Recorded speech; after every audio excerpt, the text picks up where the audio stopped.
We're now joined by Kyle Condon, who is a private investigator. Kyle, typically the police doesn't take too much time, doesn't usually bust down a kidnapping case this quickly, right? It's seemingly a miracle that they were able to do this. It means that they would have gone off of really good intelligence, but seemingly intelligence easy to get a hold of. That means that this house must have been well known about by the community, or at least not by the community, but by parts of the city of Johannesburg, for the tip-offs to have trickled to the police that quickly. What sort of information is crucial to gather in such an investigation? Look, firstly, I must just commend the police. We're very quick to jump on them when they don't do things like we expect or we want them done. So congratulations in this case for doing and acting efficiently, professionally, and very quickly. So having said that, though, you're quite right, where you hit the nail on the head, is that in order to run successful operations for the police and run campaigns, get hostages freed, etc., they need intelligence. They need accurate intelligence, and that intelligence has got to be forthcoming as quickly as possible.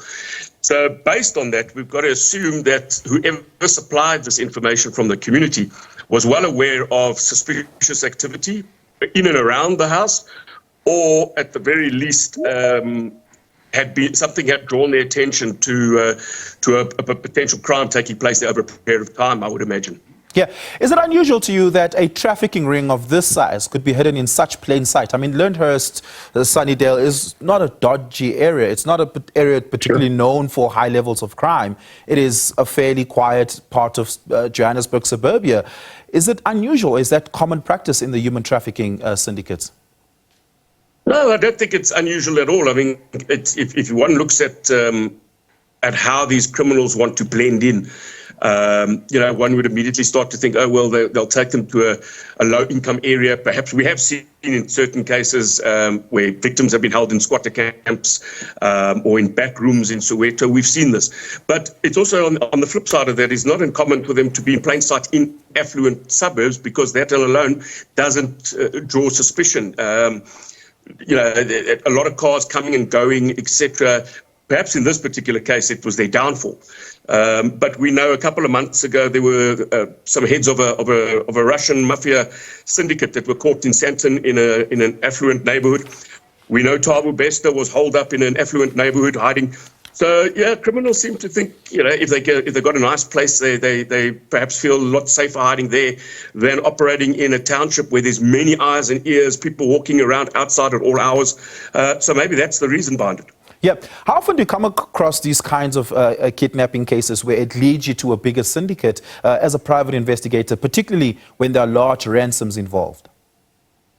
Look, most of these are handled straight away when we report them or we get knowledge of them to the police. We don't want to step on their toes. But where we get involved because there's been little or no sort of police interest, and the cases we've done over the years, almost every case is linked to some or other type of crime. And one must be careful here, because we talk about kidnap for ransom. There's not always a kidnap for ransom. There's not always a ransom that's asked. There are cases, we've done many cases, where the victim is held so that they can siphon money out of their bank account with their card over a period of days. Another thing would be, for example, they kidnap the victim to dismantle a tracking unit in a car. Now, tracker normally phones the victim and the phone says, everything okay? We've picked up an alert from our tracker.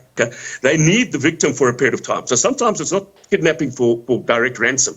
It's kidnapping or holding them against their will for other things to take place. Yeah.